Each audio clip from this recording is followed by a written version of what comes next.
Hey guys, this is the E&T podcast. I'm coming at you with a pretty interesting episode. It's going to be a one-off with some pretty interesting people. So I'm going to introduce them. On my left, it is Adrian Dater. He is a sports writer for mostly the Colorado Avalanche. He's worked with Bleacher Report, the Denver Post, does stuff, travels all over the country covering the Avalanche. He's also grew up in New England, lifelong Pats fan. Great guy, very interesting. And on my right, it is my dad, Christopher Spaulding. He is, or was, the media and public relations director for Colorado Avalanche and the Continental Games organizer for the Colorado Foxes, not the Avalanche, my bad. Foxes.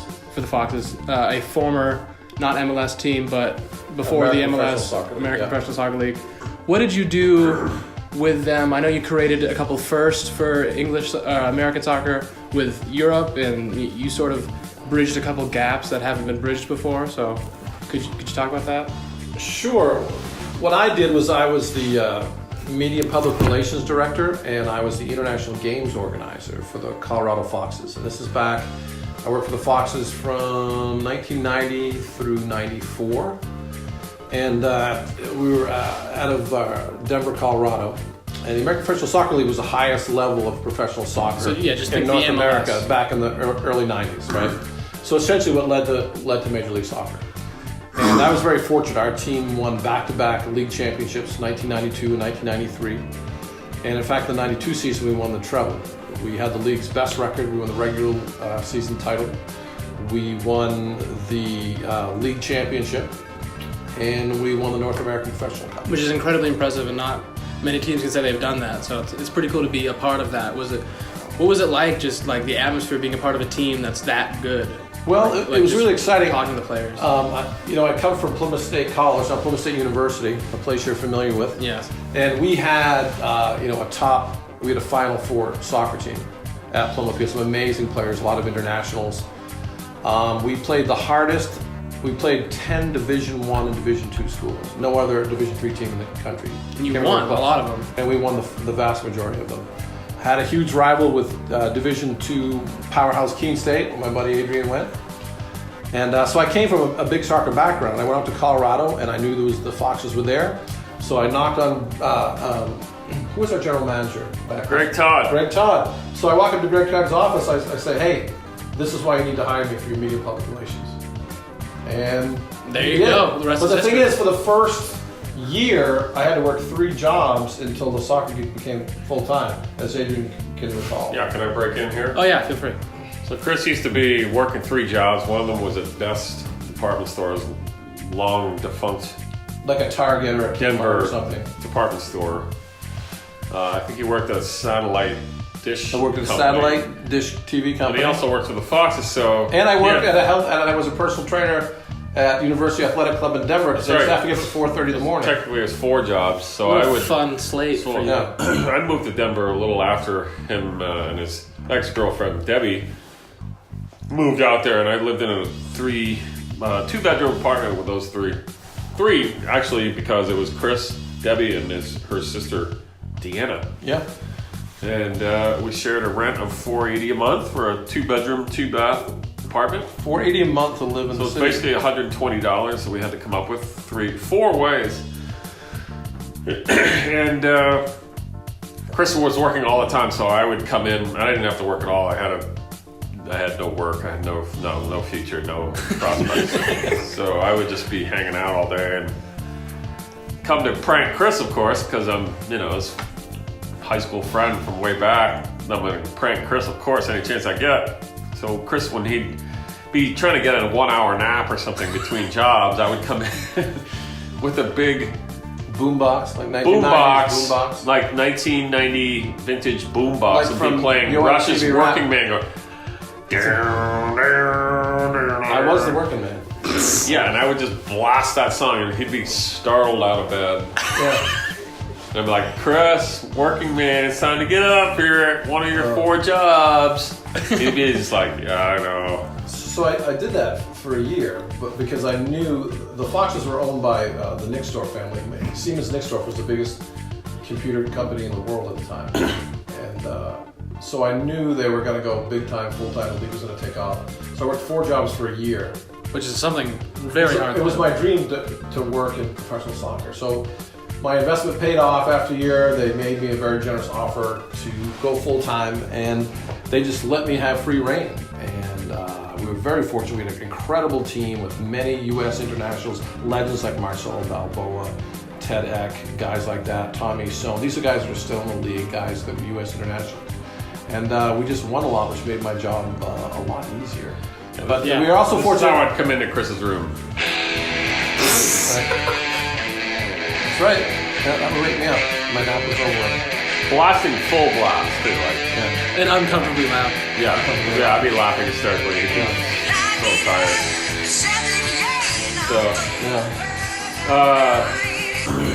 So, Adrian, where did you get your start with sports writing? Because I know you did it in Denver, but you didn't have a job right at the first. So how did you begin? No, so I got a job out of Keene State College. Well, I didn't work in newspapers right away.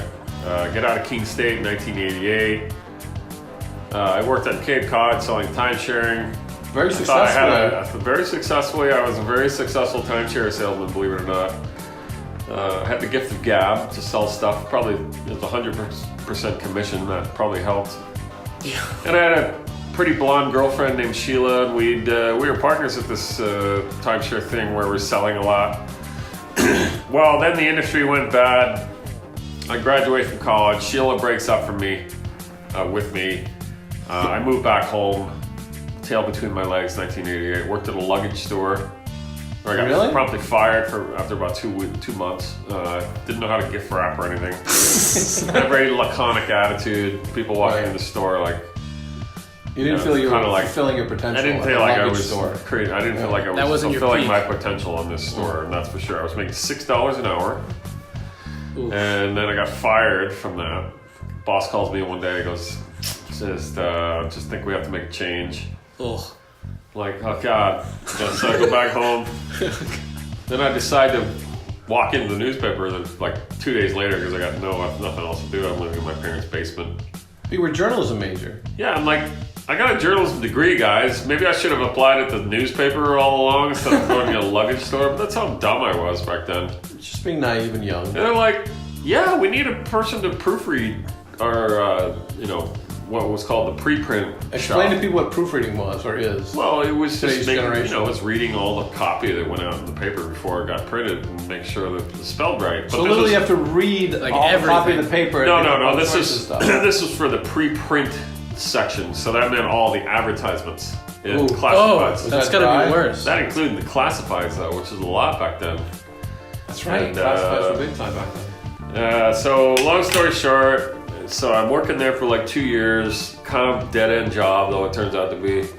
Like making $6 an hour. I cracked up my car. I got no car. My mom's got to drive me to work every day, basically. 24 years old, getting driven to work by your mom.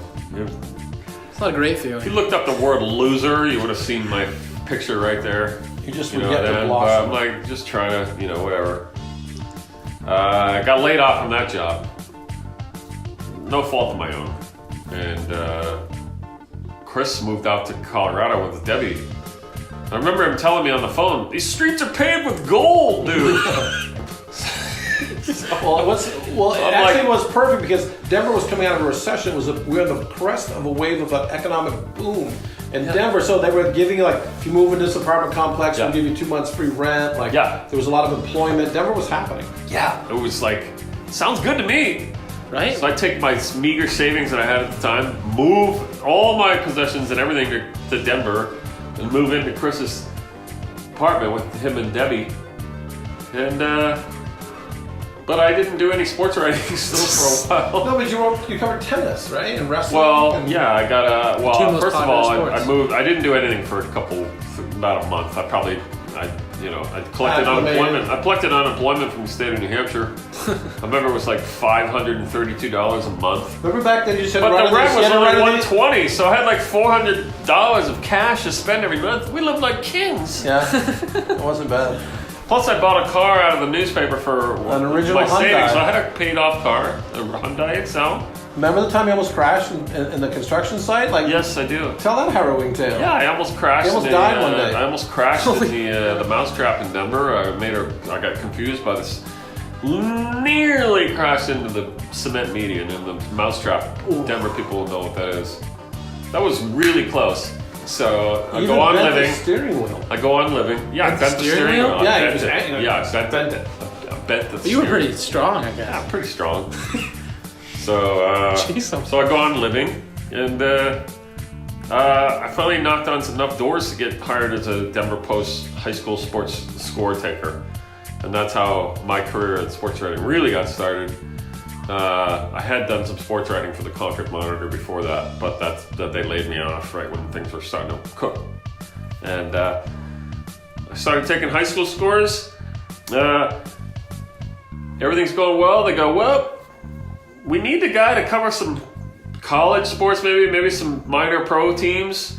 Colorado Foxes, that's your beat, Adrian. And who's the PR guy but my best friend from New Hampshire? So, young Denver Post cub reporter was covering a team with my best friend as the PR guy. How did that happen? And I pretended for 2 years to your sports editor that I didn't know you until you like, did. Hey, like, didn't you guys go grow up together? Like, So Adrian's a great, he's a really good reporter. I'm impressed by his I didn't want to get Chris in trouble. Articles. And the guy's like, didn't you guys, have you known each other Chris since gave me Chris gave me almost no information. He was good at his job because he did not play favorites really. I think he gave me one little thing once. Other than that, I had to work for my stories. You had to work the sources. I had to go to players. Yeah, my competitor was a guy named Alan Pierce from the Rocky Mountain News, who was good writer. Good writer, good guy, eclectic guy. Used to call him on a Sunday night when I was living in Denver, and we'd talk over the phone for like 2.5 hours, assessing each other's paper. Because we were both big time wannabe writers. And see, back in the day, we'd pick apart everybody's stories. We'd pick apart everybody's stories in the whole paper. Plus, it was a big time rivalry with the News and the Post. So I'm like, yeah, you guys kind of suck. Yeah, I would have written that differently. He was like, yeah, you guys kind of suck. But we both liked and respected each other. So that's good. That's how we got started in Denver, Colorado. It's crazy. Now, look at you. You're traveling all over the country. Look at us now. All over the world. All over the world, yeah. Well, just to give an example of how long have you been covering pro hockey now? So I started covering professional hockey in 1994, the Denver Grizzlies of the International Hockey League. So it's 25 years now. Yeah. 25 years. Just if you think about how hockey has changed in the 25 years, as far as the money and the TV and what do you think some of the biggest differences are from when you from the NHL of 94 to 2019? Yeah, so I started covering the league in 95, 96 when the Quebec Nordiques moved to Denver, became the Avalanche. You broke that story. I got lucky enough to break the story. You were the one that broke the story. Yeah, it's like I just come out all of a sudden with a story as a part-timer. Denver to get NHL team, I was making $40 a story as a high school sports writer in college and minor pro team like the Foxes. And I get a tip one day, and I thought it was a good tip, and that's so when the Nordiques actually did move to Denver in '95, I got to be full-time traveling and writing about the team. So the NHL is totally different in a way. The game is different, but the core of the game is still the same. It's Canadian farm boys, international guys more and more often, but also more Americans, and a lot more money in the game, and more, still kind of like the number 4 team in the U.S., but more money in the sport, more, just, I don't know, more in every aspect, more TV, everything, but still kind of considered a niche sport in the U.S., which I don't really like that term, but that's what lazy, American sports editors refer to it as. So what, do you notice any differences talking to players back then to now? Has the interactions changed? What's changed? Players don't need media like they used to. Back in even the 90s, there was no internet. No social media, no internet. That's true. So if you want to players brand yourself, needed more exposure, so they courted the writers more. And if you were a newspaper beat writer in those days, you were royalty. The players were, they read every word you wrote. They negotiated the contracts with the media in some ways. I was the go-to guy in the press a lot of times for players that wanted to mouth off about their contracts. A guy named Adam Foote for the Avalanche basically got a better contract after he went to me privately and said, I'm going to leave this team if I don't get a better deal. And it's like two days later he had a new deal. And it was all because of that story. Today, players don't need the money. They don't need the exposure. They have so much money already that they don't need the media like they used to. They don't need those beat writers writing stories about them. So they're not as, it's more stage managed today. It's more of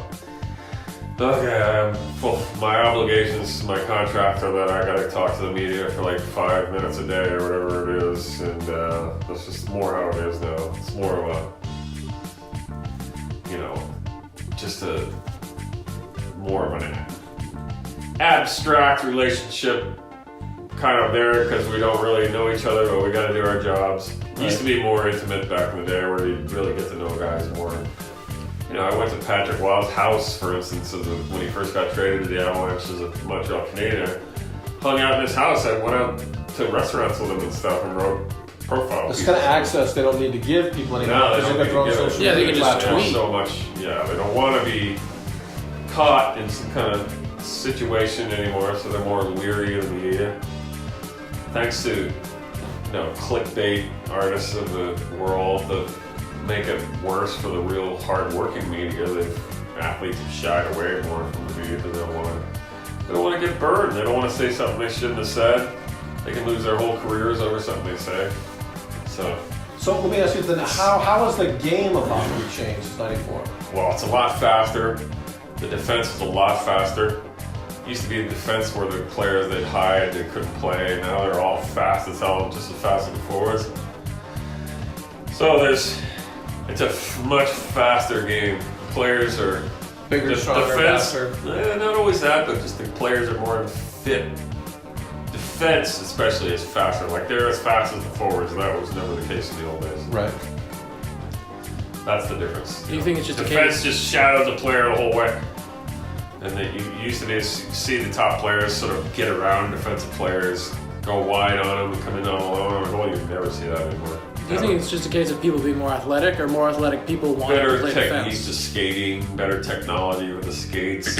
But yeah, better coaching, more video analysis of what, everybody's got everything broken down on video now. Let me ask you this. So one of the main ways that soccer's changed since I was in the international game is that we used to play with a sweeper. You don't have a sweeper anymore. Now everyone plays with an offsides trap. Yeah. Like no one has a sweeper at the high level. Yeah. So how strategically you think has the game changed? Like what's an equivalent to that in hockey, say?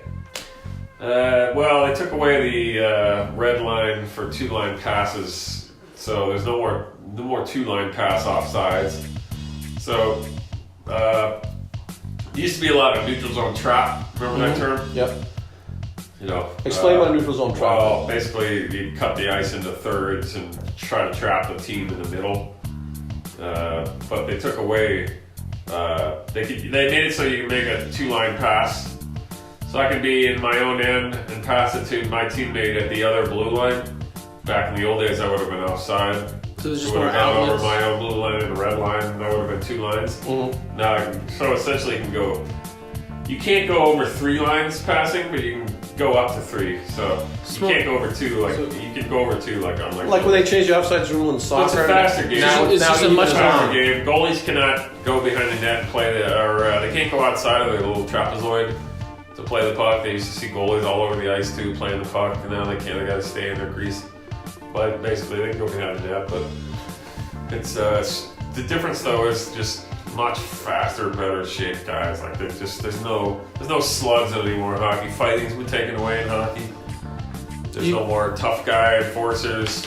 That has all been eliminated. So there's no one protecting superstars anymore? Nope. There's no more fighters in the league, basically. Maybe a couple that could be considered fighters, but most of them are just they can play a little bit too. No more goons in hockey. It's all been phased out. So it's like people who grew up with sports being really hard and tough. What is it like seeing sports get more finesse and sort of speed and fast and less physical? Do you like it? Do you not like it? Well, I think the most obvious example is pro football, right? Yeah, of course. So especially like right now, 2018, 2019, the rule on quarterback play, right? You can barely touch a quarterback. You can't land on him. You can't hit him after the pass. But here's the thing. Because of what we know about concussions and long-term ill health effects, if you didn't do this, football would disappear. Yeah, because people wouldn't be safe. Yeah, the more we get advanced technologically as far as medicine, we know the damage football does to the brain. Like, it would have to go away. Like people thought that the Roman gladiators was the most popular sport in Europe for 1,000 years, but people eventually became more civilized, quote unquote, so we can't be murdering people. So this is kind of our equivalent to that.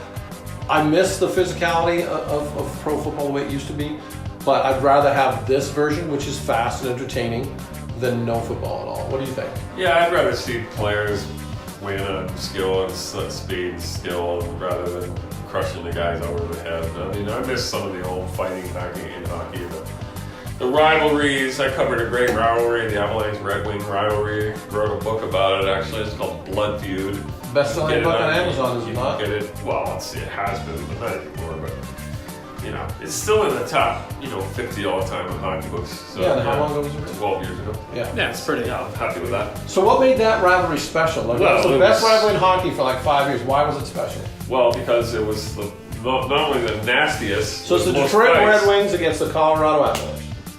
Who gets good first? Like, how does it really get going? It was not only great nastiness, but great players, great skill. Talk about some of the great players. The best skill against the great players. I mean, there were 20 Hall of Famers that played for those teams those years. 20?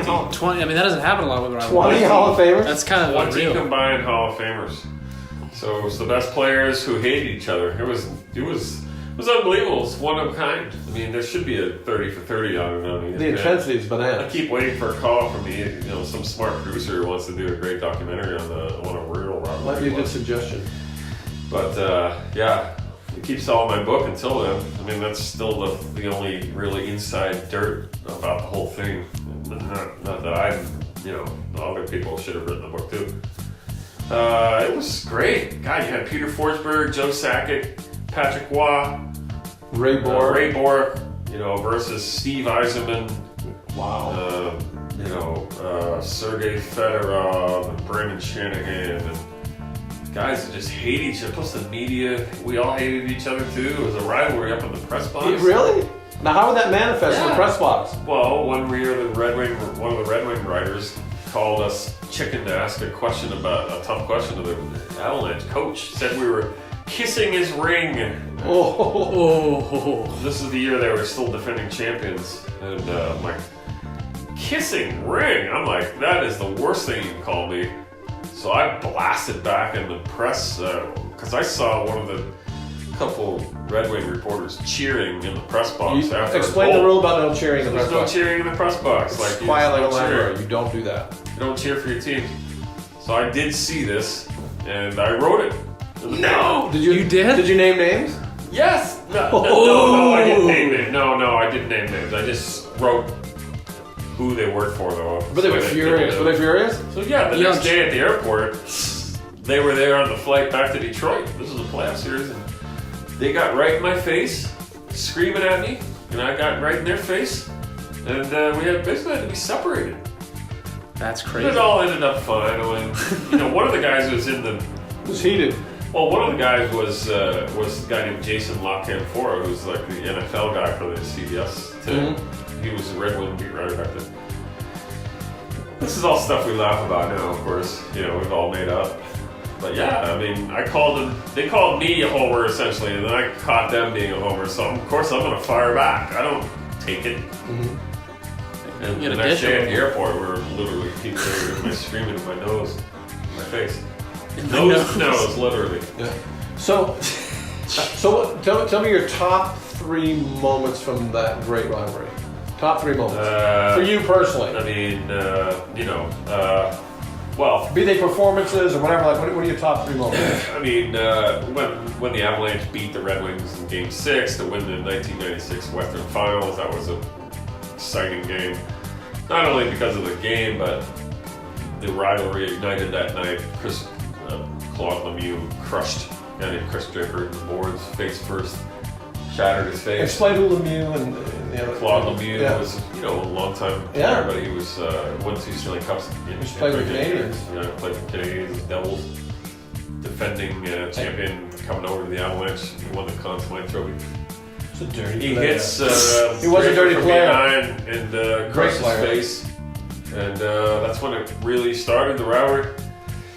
So many moments. I just remember going into Detroit a lot of times. I remember Scotty Bowman coming up to me and going, Who's hey, Scotty Bowman? Well, Scotty Bowman is the greatest coach of all time, I think, in all sports. I mean, you won over 1,000 games, right? I mean, Yep. And, like 1,200 won about? 14 Stanley Cups. short to only 17. Is the one person who ever got higher than him? No, he's got the all-time record. Is it really? Oh, yeah, Scotty Bowman. 14 as a coach? As a coach, a GM, whatever, president. But yeah. And he was a Red Wings coach at the time. Yeah.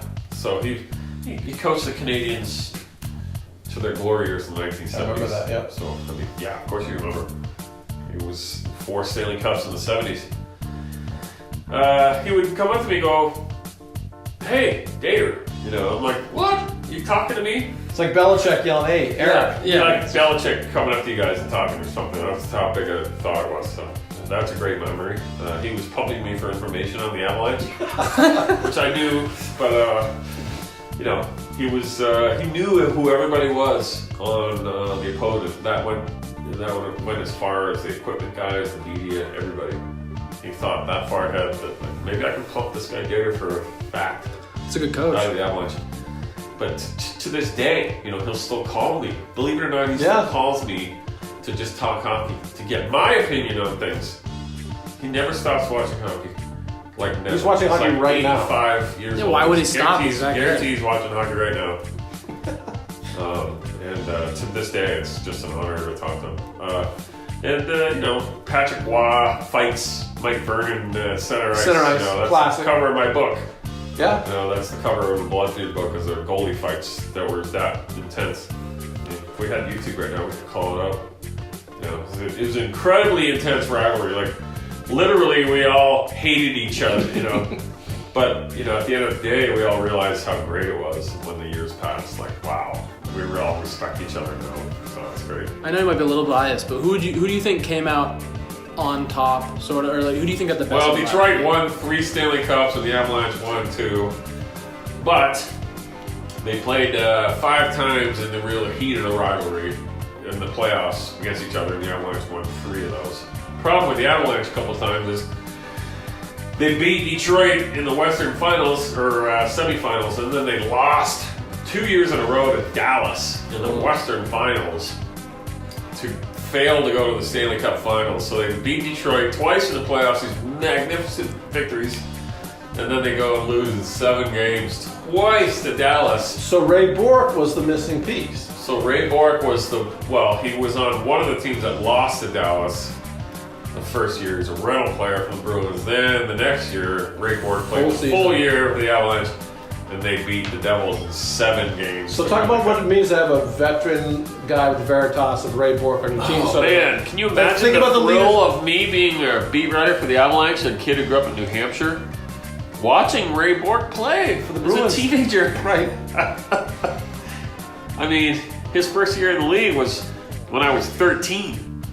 And I remember watching his games and thinking, wow, Ray Bourque. And then all of a sudden, he's the best defenseman in the world. Like 22 years later, I'm covering him as a player while I'm a writer Colorado. in Denver. And he's still what great. What are the odds? How did that happen? No. What was the difference Bourque made? Like what was he like instantly? Man, he made what such a difference. What did he bring to the team? Oh, he was so good. Not only was he just a veteran presence, but he was a good player still. Like, 59 points his final year as an NHL defenseman. You know what 59 points would get you today as a contract? Like $12 million a year, as a defenseman. Yeah, and it's like 20-something. But think He about never got bad. He was always good. Think about the leadership on that team. You've got him, Yeah. Patrick Waugh, Yeah, on the same team. Yeah, Joe Sakic, a great captain. Peter Forsberg, Great player. a lot of great players. Chris Drury. Yes, that's I right. mean, Milan Hajduk, great players. Adam Foote, Rob right. Blake. You even had a good German. You're like the first good German ever. What's his name? Yeah, Yui Krupp. Yep. Yeah, that team was unbelievable. And yet, they still had to go to 7 games to win, against the doubles, including win game 6 on the road when they were down 3-2. Was that the one Waugh stopped the 63 shots? No, that was 1996, game 4 against Florida, a game I was at, covering for the Denver Post. Where was it 63 played? saves. Where was it played? What? Where was it played? Miami Arena in Miami. So it was on the road. Yeah. It was on the we were road. on the road, and Patrick Waugh made 63 saves in a 1-0 triple overtime shutout for game 4. That's impressive. In a very humidified arena in Miami with like melting ice. I mean, everybody was just sweating bullets. At what point did you realize Waugh was really out of his mind? Like, was it a particular save or a streak where he's like, they're just not... I already knew about him, of course, as a Canadian goalie, but he just had this unbelievable confidence about him when he was on. He would make a save, let's say, with his pads and kick it up to his stick, and then knock the puck to the corner or something. It's like he'd be juggling the puck with his own equipment. That's when you knew he was confident. Like he'd literally kick the puck up from his pads and his skates to the stick, and then stick the puck away. Which, He did that all the time. Overtime. He did that all the time. Immense confidence in himself. Yeah, massive confidence. Very egotistical person, let's put it that way. But that, made him difficult to be around sometimes. It also made him a 4-time Stanley Cup champion goalie. Right, and Canada Cup champion. Yeah. No, he never won for Canada. He only played once on Canadian competition. He actually lost in the Olympics in 1998 to Dominik Hasek. Against the Russians, was it Dryden that beat them in the 86? Remember the legendary series against the Soviets? Yeah, that was 87, I believe. So was that Dryden goal? No, he retired. Who was the goal for Canada? I don't know. Why would it have been Waugh? Wasn't he winning Stanley Cups with... Yeah, no, he wasn't there. I mean, it's not like they have a shortage of great players, but, I mean, you would think. Yeah, I don't know who it was. Look it up, but I know it wasn't Waugh. So, yeah, I mean, Patrick Waugh, books been written about him, incredible personality, difficult to be around. I had my run-ins with him. I'm sure I would have I always tested you. loved and respect, being around him. Like, I always thought he was amazing. It was like, if he wants to bark at me and yell at me, that's fine. I always considered it an honor that he was even talking to me. Seriously. So it must have made him difficult as a coach for him not to get why other players didn't get it the way he did. Oh, yeah. Especially imagine being a young goalie, Yeah. and Patrick Waugh's your coach. Like, you're scared that any goal you give up is a soft goal. Yeah, it's terrifying. And he divorced himself from the coaching responsibilities of the goalies. He imported his own personal guy who coached him That's probably smart. as a young Canadian. He must have understood the brought him pressure. in and made it so that was his department. But basically, it was still like Waugh's judging you in the end. It was tough. He's still there looking at you while you're letting in a goal. I mean, that's gotta feel. Semyon Varlamov was the goalie for the Avalanche when Waugh came, and he's still the goalie of the Avalanche. But it didn't. It was too much. It's too much of a legend to live up to. Like, what are you gonna do? What are you gonna say to Waugh? I mean, Yeah. you just have an impossible standard to live up to. So. Like, Actually impossible. You give No him a one can goal. do You it. give He's him a always goal like- glove side. You're like, And he oh. would deny it, but he'd be like, "Why didn't you make that save?" Like, Because he would have made it. of course, but he just that's why great players don't make great coaches. Same thing with Ted Williams. Never. He was like, why? Look at every sport, almost all across the board. That's why Great Bill players Belichick don't make wasn't great great at coaches. football. I mean, it's only been a couple times. I think you're right. Championship. It's just too hard for them to understand why people don't get what they're saying, I think. It's just They can't relate. They can't. if you're a genius, it's hard to, give other people the information. 'Cause Yeah. You're just a genius. Yeah. You feel like you can't. It's very hard to teach what. So, I mean, basketball, I think, has had more successful players become coaches, but I think basketball's It's different because like players. Basketball's easier to win a title because if you get the best player, you're gonna Well, win. also like if you're not a great player and you want to be a coach, sometimes it's hard to get respect from a team in basketball. But even look at basketball, like the great coaches have not made. The great players have not generally made great coaches. Magic Johnson was a failure as a coach. Yeah, he didn't last very long. Down the line, I mean, Larry Bird went to the finals with the Pacers. That was kind of like a joke because people knew that Dick Harder was the real coach of that team. The goalkeepers on that 86 Canada Cup versus Russia, generally because they're the greatest hockey ever Mike played. Liut, right? Mike Liut. They had three goalies, two of which are quite famous. So I bet one was Grant Fuhrer. Yes. Okay. Wow. Let's see. Another I bet was Ron Hextall. Yep, you got it. Okay. The third guy I don't know. Less famous Michael Liut. Kelly Rudy. Oh, Kelly Rudy. Okay. Yeah. So I got 2 out. But I think it was Fuhrer. Yeah, the Hextall and Fuhrer, like two of the greatest goalies of their era. Yes. Ironically, though, not considered really technically great goalies. But when you played for Wayne Gretzky's team in the 80s, you got a lot of goalie support. Yeah, He was you were pretty good. You good. got Paul Coffey and Ray Fuhrer. Bourque as your like. Grant Fuhrer was a great goalie. Yeah. I mean, you had Messier, Gretzky, Paul Coffey, Jari Kurri, Glenn Anderson, Yeah. Essen Tikkanen. Yeah. Those Edmonton teams were phenomenal. Forget about it. How did you start liking hockey? Because did you play it? I when didn't you like were hockey growing at up? all. Like, how did you I mean, start I like liking hockey. it? I like We watching. met through a hockey bet. Well, I know we did. Tell this The story. irony of all this is that I did love hockey. I grew up watching Dartmouth Hockey as a kid, pounding on the glass. Ironically enough, today I went back to the Thompson Arena in Hanover. Just happened to meet a guy named Pat Stomlas, who was the PR guy for Dartmouth Hockey, and he gave me a private tour of the facility, the place I grew up watching. So I loved hockey. But I didn't. Hockey was. I never played hockey, organized hockey. We didn't have a hockey team. We went to Mascoma High School. No, we played on the lake. Me and Paul, and like we played on the. I didn't even pond. do that. I did play some pond hockey when I was living in Hanover as a little kid. Like I would play a lot of pond hockey. So I have played hockey. This is New Hampshire. Yeah. Yes. Paul was Finnish, so we played a lot of pond hockey in Newport, especially. Newport. Yeah, Paul knows hockey too. Yeah. Yeah, he's a talking Finn. about Yeah. plus minus with me the other day. I'm like, Yeah. how do you know hockey, He's Paul? a Finn. He grew up playing hockey. Yeah.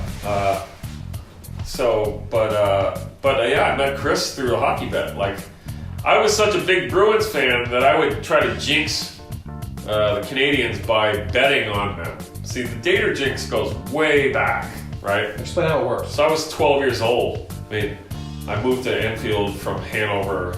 I'm like, what am I doing in this podunk town? I come from Hanover, like now I'm living in Enfield. Like, God, get me out of here.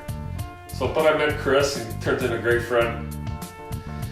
We were in woodshop class one day, and I'm like, Metal shop in 8th grade. metal shop. We're talking about hockey. We're Bruins playing the Canadians in 1978, probably the Stanley Cup. Eastern Conference Finals.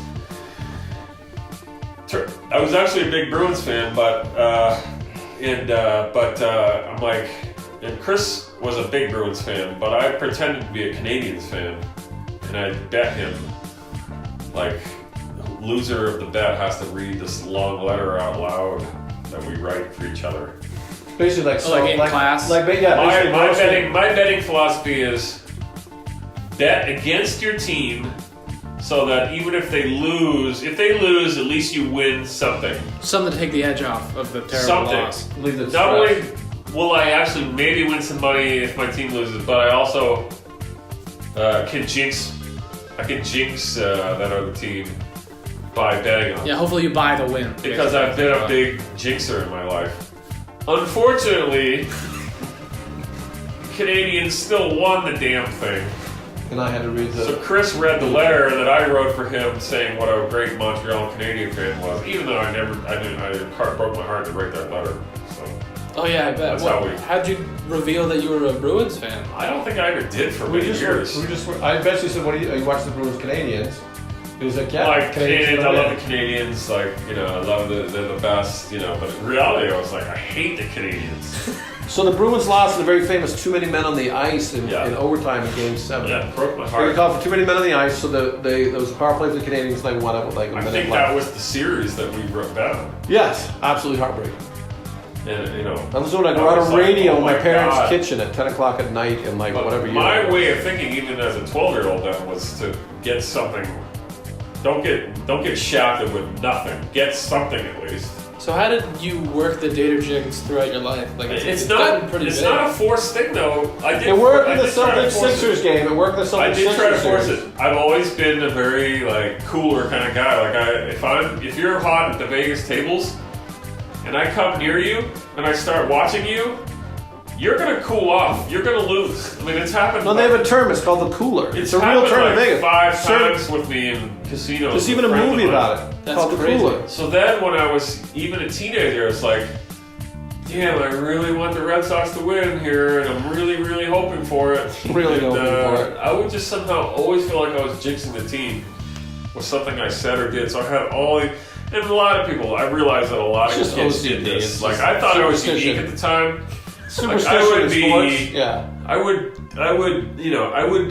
one year I remember the Red Sox beat the Yankees at a game. So I was home alone watching a Red Sox-Yankees game in like 77, 12 years old. Parents are out for the night. I'm home alone, watching on a little 12-inch black and white TV. And I was in the bathroom when 2 home runs were hit by the Red Sox players to lead off the inning. It was a famous first inning against Catfish Hunter. I thought, me, bathroom, home runs, gotta win this game. So I spent the rest of the game in the bathroom.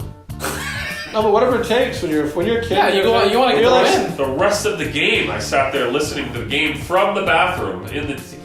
So how weird is that? How about when they won the game, so I thought legitimately. I mean, you're getting things to back up your theories. No, but other weird things though. How about when you fake being sick so you can watch the playoff game? The Red Sox and Yankees in '75. I fell over. The Bucky Dent home run.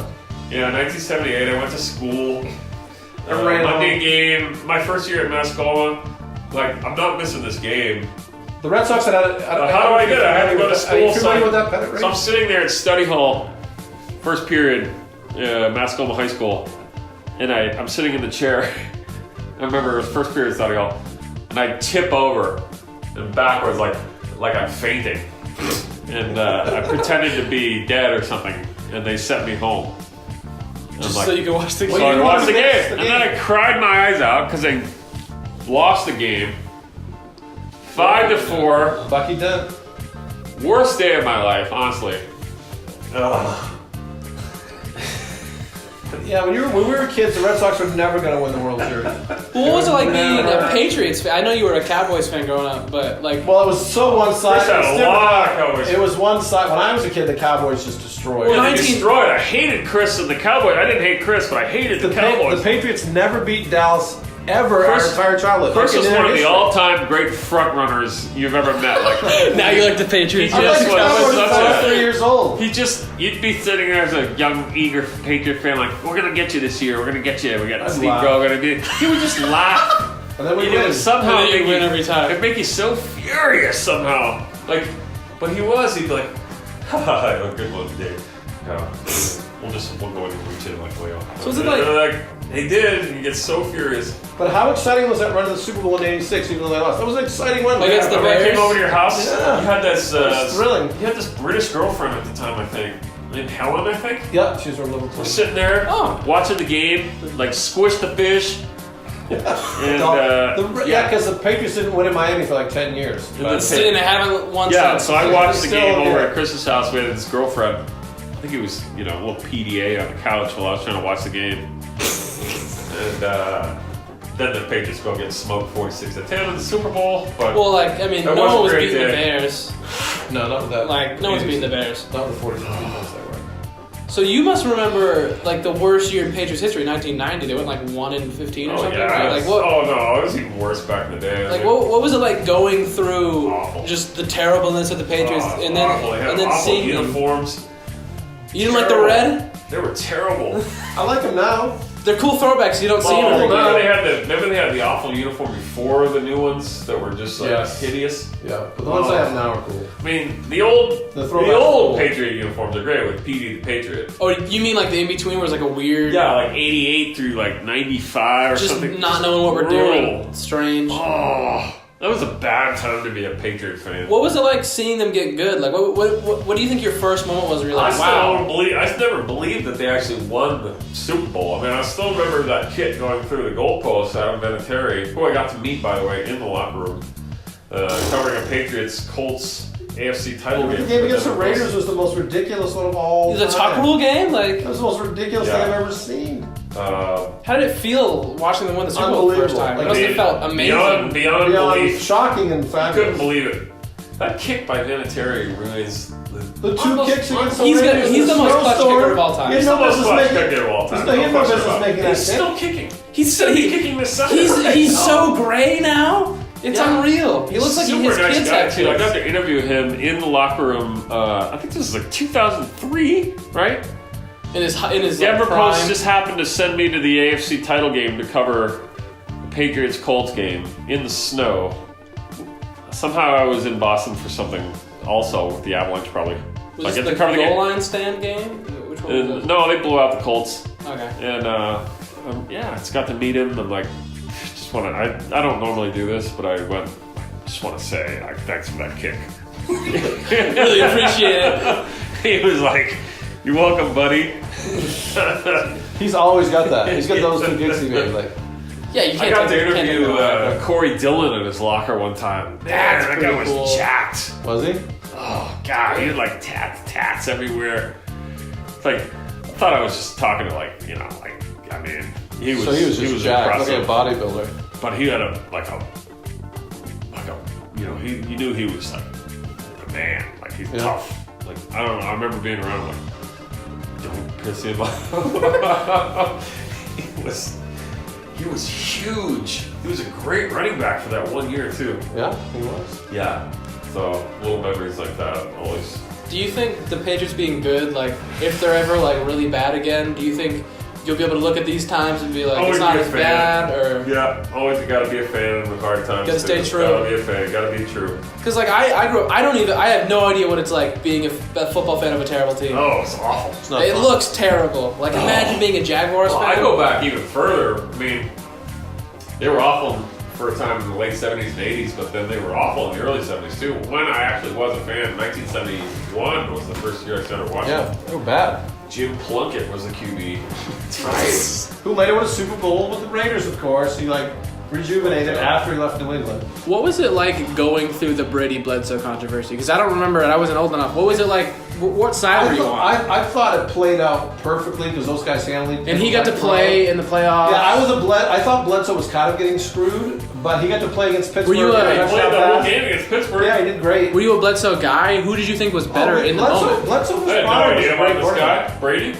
Like, who's this guy? Yeah, I don't know. Bledsoe was the man. Bledsoe was really good. How many years in before you were like, they made the right decision? Was it the Super Bowl? He won the Super Bowl. Yeah. And then the next year, I mean, he never stopped. Like, did you just think, wow, like, what did you think of him? Were you like, maybe we have a franchise guy? I remember thinking, boy, his arm's a lot better than I thought. You know, it's just a good arm. But the fact that he just didn't make mistakes under pressure. Because I have no idea the formative years of Brady. I never was around. Must have been interesting seeing him create. I mean, they're gonna write so many books on this guy someday. Oh, there'll be a million 30 for 30s. Yeah. I don't think people still understand how great we're living in the midst of what a true. I mean, this will never happen again, and it's never happened before. This will never happen again. And he's not even done yet. That's the no, it's weird. He's not done. There's a path of the Patriots to win the Super Bowl. It's so fun to watch every Sunday because you're like, God, here he is still, like all these years. I mean, 2001 was 18 years ago. Think how different we are. And he was still great. You were what, one? I was one. Yeah, that's when you started. That's when we first started watching Tom Brady. Here he is still. You watched them win the first Super Bowl. You watched them win the first Super Bowl. My earliest memory of football at all is I'm sitting next to Grandpa, and we're watching. I think it's the Tennessee Titans wearing throwback Oilers uniforms versus the Patriots, because I just remember like that blue versus the Patriots, and like just sort of that's the start for me. So I have no idea when that was, but then just since then I've always, of course, been a huge football fan. But I think he's probably the greatest player of all time in any sport. You could certainly make a. I mean, it's hard to be that. So I hard. mean, when did you guys think? Because Joe Montana was like the best for so long. Yeah, when did he you passed think in your mind he passed him? Was it when he beat Seattle, or do you think it was before then? The fifth? Okay. Yeah, because I mean, to be honest, I think if Do you think if he only has, if you think if they both have 4, it's not clear? Yeah. Do you think I it's know, still 50-50? Montana was really I mean, he was good. sensational. Like, he was absolutely unbelievable. But it's not just the 5 win. He's made 3 other Super Bowls, Yeah. with all the heartbreaking losses. Yeah, Been to 8 Super Bowls. Montana went to 4 and won all 4. Yeah.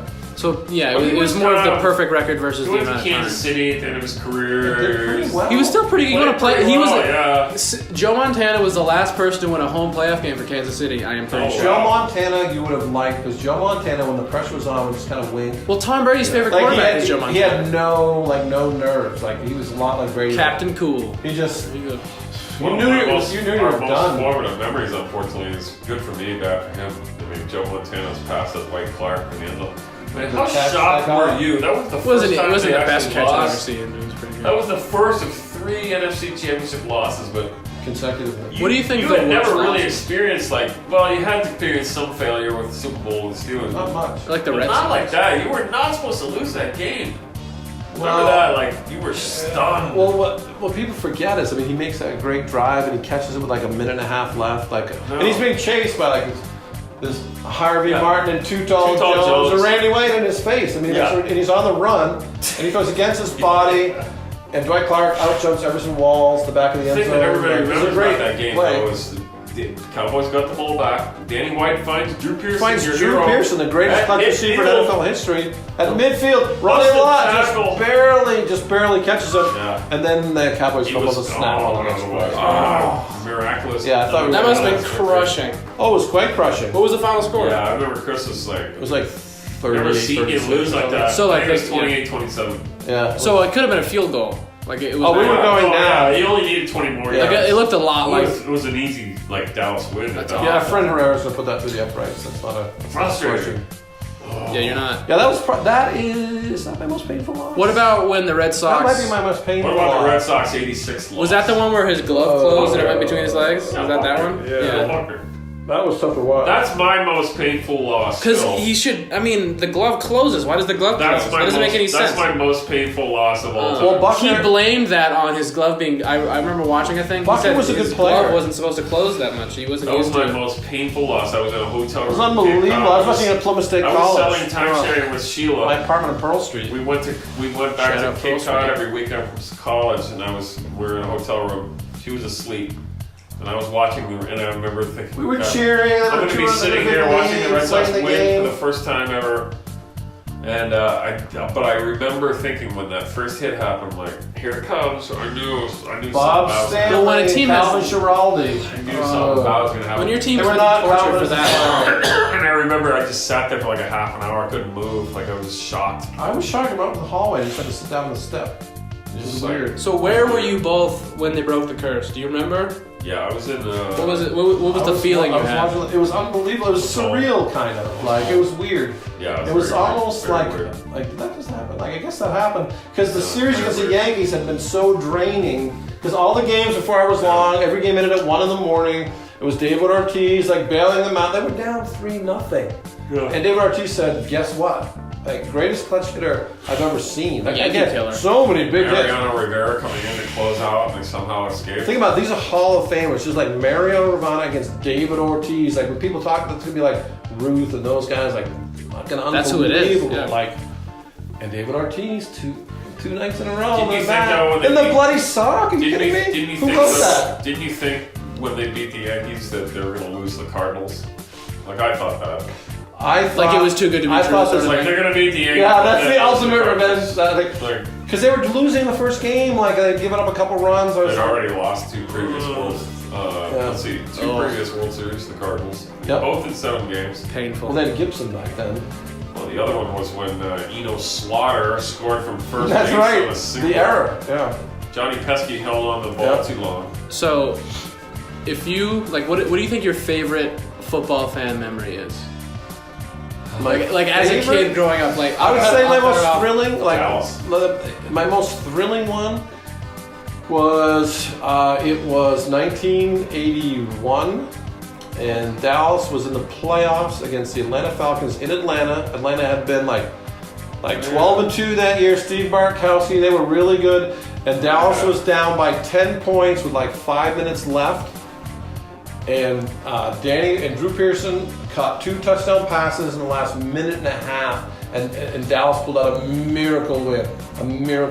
Only to lose to the Eagles in the NFC Championship game, of course, but that was the most thrilling thing I'd ever seen. Like, I was so emotionally wrapped up in the Cowboys, like my whole week centered around the Cowboys. If they won, like I would just go out for my football in the air, like would make my week. If they lost, it was just like such a drag.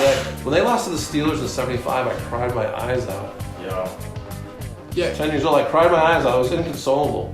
Especially because the Steelers cheated most of the game, but that's a whole different story. Yeah. That was always satisfying to beat the Steelers in the Super Bowl. That was awesome. What do you think yours is? Football, probably, well, I don't think it was any of the Super Bowl wins, really, because I always think my childhood was more exciting. Even, I remember weird things, like the Patriots beat the Raiders 48-14. Yes, that great season. 1976. Later to get robbed by the Raiders. That might have been. I remember regular season wins. That's when you knew the Patriots were good. That was a big win. Well, my happiest memories were like watching the Patriots on a Sunday and when they were just starting out, like Grogan to Morgan, touchdown, 75 yards. Yep.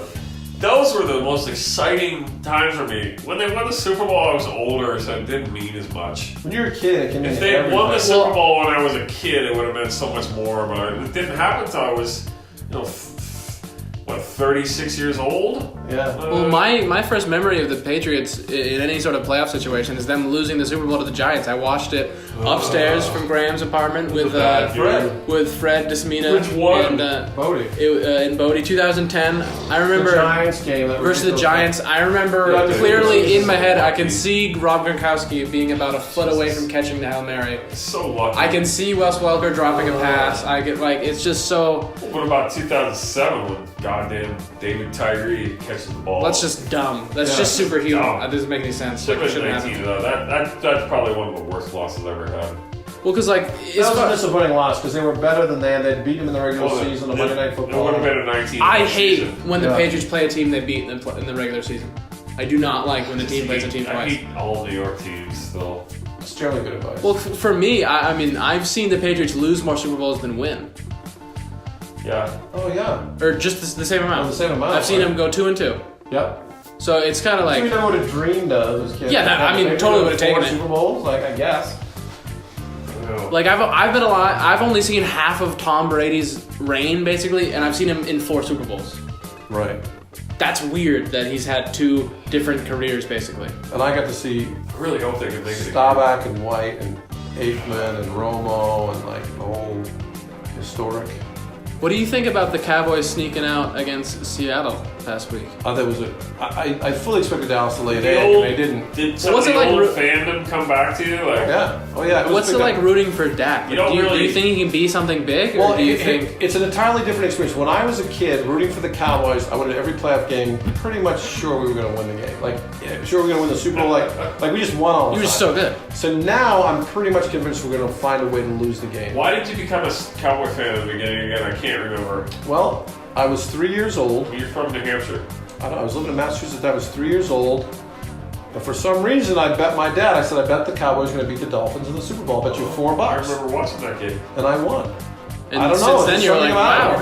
Wow. $4. Well, it's the same thing. I have a friend that's a Saints fan, and he's from New England, and his dad's a Buffalo fan. So there's no logical connection. The Cowboys, the 24-3 Dallas won. Yeah.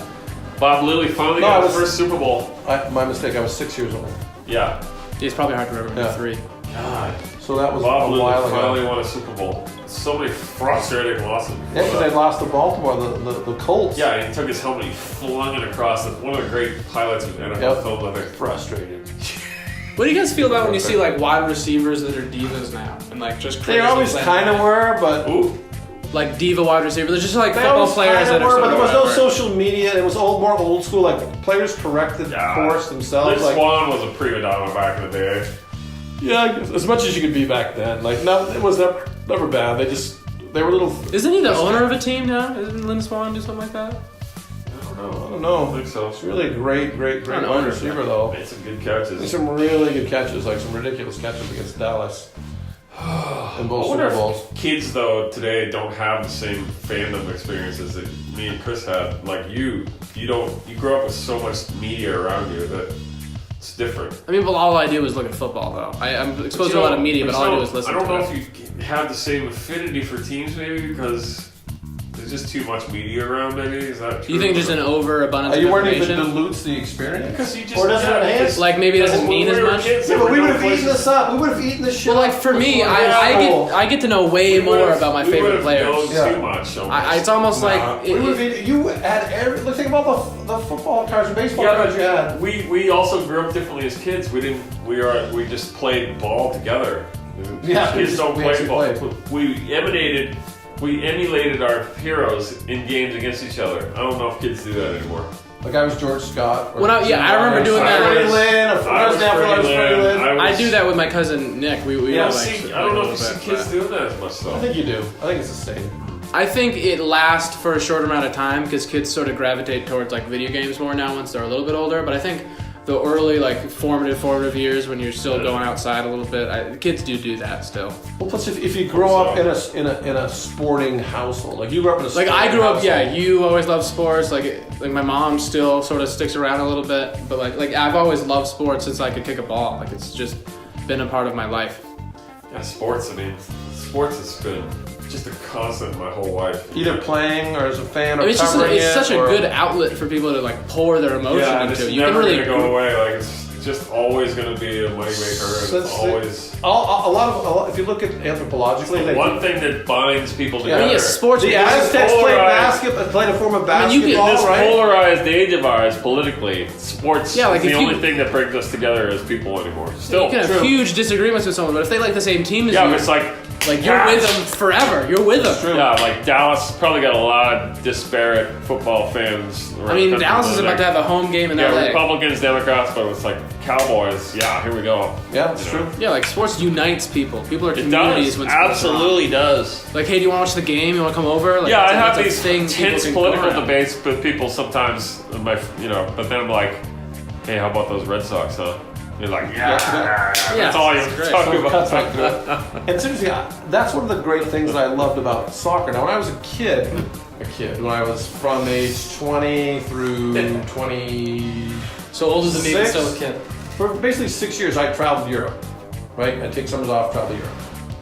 Actually, before that, 86, I actually went and lived over there. So wherever I was, didn't matter where the person was from, if they're from Asia, China, Russia, Denmark, Sweden, Africa, we could always talk about soccer. Crosses language barriers. Always talk about soccer. Yep. And I've been able to do that everywhere I've ever been. And that's a great thing about the sport is that it really unites people of all And all you need is a ball, and you can get a game going. nations. And yeah, I mean, I lived in the International House in Plymouth. Like, it's one of the great things because I love culture. I love to travel. I like new languages. I like new food. I like that stimulation. And like And sports soccer was teams- the denominator. It Like was the sports teams foundation. from specific places tend to embody the people there. So Yeah. like if you're from a place where it's maybe not that great, but you can look at a team and like that's us. That's the community being represented by this group of people. We can latch onto that. That's something important. I'll give you a couple of key moments. Like in 1993, the Foxes sent me to Copenhagen. Tyfor Diani was the league. He was a rookie. He was an 18-year-old kid. He was rookie of the year, first team All-Star. We won the championship, and he went to train with Brøndby in Copenhagen. So the Foxes knew I spoke Danish, so they sent me with him. So I could spend 10 days in Copenhagen. I had buddies, Sweet. Thomas Larson, those guys, Henrik Bjergård, so I get paid to do that. And I went to see Denmark against Spain in a World Cup qualifier. Which is like At the National Stadium in Copenhagen, right? So Flemming Poulsen scores this amazing goal, slides on his knees right in front of us, and you've got the entire country rising as one. Like, I'll never forget how that felt to be a part of something like that. And the other sort of sentient moment was when we went to see Liverpool play the first time at Fenway against That was Roma. awesome. So let me when you're in our friend Paul Winter, the legendary Liverpool jester. Paul I still Winter. accidentally got his towel. I have a towel, a Liverpool towel that says Paul W on it. Yeah. So when you're at a sold out stadium and you're singing "You'll Never Walk Alone" in full throated glory with 35,000 Liverpool fans with tears running down their faces, I'll never forget that. I remember the goosebumps I immediately got, and I knew forever I would be a fan. I didn't even know all the words. I didn't know any of the words. I didn't know any of the words. Yeah. I had pretty much just been introduced to I kind of like Liverpool, and I was there, and I was like, this is a team that I will like forever. This is an amazing moment. I want to do this as many times as I can. Because that was it's so tribal. That was the tribal thing. All right, we're in for life. Once you do that, we're in for life. We're walking through. They made their own gate, their own. Yeah, just like the Shankly Gate. Just like the Shankly Gate. And we're walking through, and the guy's like, "Hey," he talks to Paul, with the group of his. He said, "Hey, just don't do anything. Just walk right through. It's just a shot." We're filming B footage. Yeah, we're filming. Yeah, and so it's a documentary team from Liverpool filming Liverpool. Yeah, they Liverpool TV basically. The United States. And so Paul, we're all walking through. I have no we're just I'm just gonna walk through. We're doing it almost through. Paul runs over to the camera in the best accent. He goes, "Come on, Liverpool!" Exactly what I didn't want to do. Terrified the cameraman. And that made the documentary. That made it was awesome. We got we're interviewed. in that. We're in it. We're in the documentary being Liverpool. Oh, yeah. I was asked if they'd make the top four after losing Luis Suarez. By Liverpool TV. That was very. It was awesome. Cool. Yeah, so those are the two big soccer goals for me. That was very special. And winning 2 championships in a row, winning a professional championship is the sweetest. That's gonna feel amazing. Being a member of the team, player, you still feel it. Yeah, I've got a big giant championship ring with my name on it that I'll have forever. Yeah. Flashback to Colorado and Denver. You partied with John Elway. Yes, Adrian and I That's something a lot of people can't say. Yeah, it was. He had this big charity golf thing. He had a big charity golf event that he would have every summer, and he would rent out the entire hotel. The entire hotel. And every suite was like a sponsor. It was like the Cades, or Budweiser, or Pringles, or Doritos, whatever. Everyone had a suite. I'm like, Adrian, come on, get an Elway party with me, man. Sure. Wait, how do you miss that? Sure. What? And it was absolutely amazing. I interacted with John Elway briefly. Does he look like a tower? Yeah. Giant, much lots of beard. enormous. This is in his prime, it's enormous. really thick. Yeah, the best quarterback in football at the time, probably. But it was a lot bigger than you thought. Yeah, he was strong. But that guy had a firm handshake. We met Jim Kelly. Jim Kelly was huge. You met Jim Kelly? I didn't even know that. And Steve DeBerg, hammered. Wow, yeah. It's nice. He was having a good time. One of us were. Had a few cocktails. Yeah. Willie Gault. As we all did. Olympian Willie Gault, who played wide receiver for the Bears. I remember talking to Mosi Tutupu, of the Patriots. Yeah, Patriots. Remember our shocker with this fucking Mosi Tutupu? Yeah, it's Mosi Tutupu. Here we are standing. Well, that's just when you nice guy. We're super nice. Super nice. You met, who is the Liverpool legend that you and Paul ran down? Ian Rush. You ran down Ian Rush from across it. You ran him down the street. You chased him. Ian Rush is one of the greatest soccer for people who don't know, he's absolute Liverpool legends, like Larry Bird for Liverpool. So we're at Yawkey Way, getting ready to go to the game, and I spot Ian Rush in the crowd. And no one notices him, really. I go, Paul, that's Ian Rush. And the game was starting. And Paul ran like the robot in the Terminator. This is like a grown adult man. And I'm chasing him with a camera. And I got a hot dog in my mouth. And I think Ian Rush turned, and Paul was so scary that he sort of shocked him. We got a fantastic and legendary picture with Ian Rush. Well, because I remember, I didn't know what was happening. I was like, wait, what? Who? Yeah. And then, you guys both leave, and I'm like, where are they? Why are they running after that guy? I didn't know who it was. What if you were to meet a guy like Drew Pearson or Roger Staubach today? It'd be thrilling. It'd be absolutely thrilling. How cool would that be? I've met a couple of people that I analyzed, and I can tell you that it's weird. Yeah, it's gonna be what is it like? I asked a question of Larry Bird once, and that was the ultimate. I mean, that must have felt awesome. What did you ask him? Just a nothing question.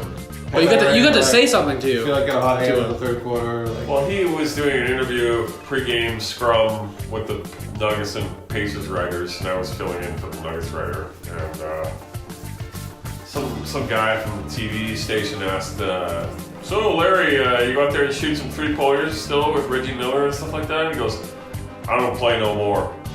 And then it was a really long, pregnant pause. And I was up next. And I was like, Larry, well, what are your memories of playing in Denver when you were a player? Well, so you're coaching against Bill Hensley tonight, Nuggets coach. Well, what are your memories of playing against him? It was like, he gave me a very nice, normal, boring answer, but I still have that on tape. Well, I mean, he responded to you. Really That's pretty crazy. He's like glaring at us reporters.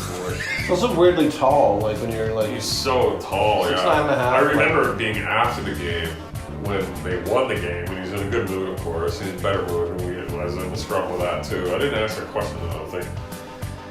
But I remember him they had a case of Budweiser. Larry liked his beer, right? He just guzzled down a quick couple buds, right? And just crushed him with his hand like this, and just threw him in the garbage, and he walked out. It was like classic Larry Bird moment. That's awesome. Just dropped the mic. Same thing, just beer, gulp, crush, fast trash can, out they go, next arena. I remember being so thrilled the first when we saw Larry Bird play against the Nuggets. Him, McHale, Harris, DJ. The Larry hit a 3-pointer.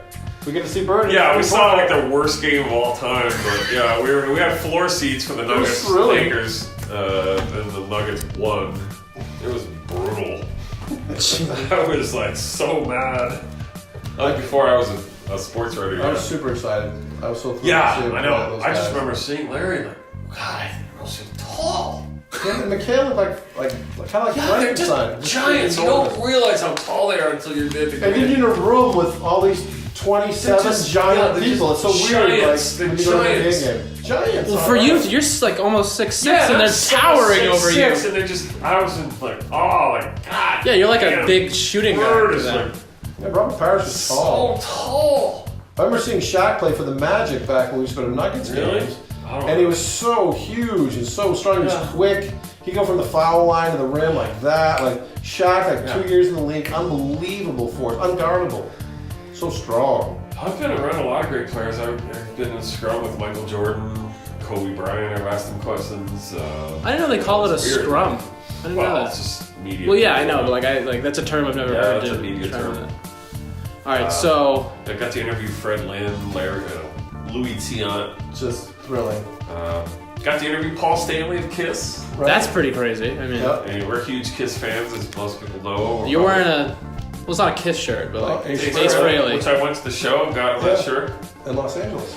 Yeah, it's a great time.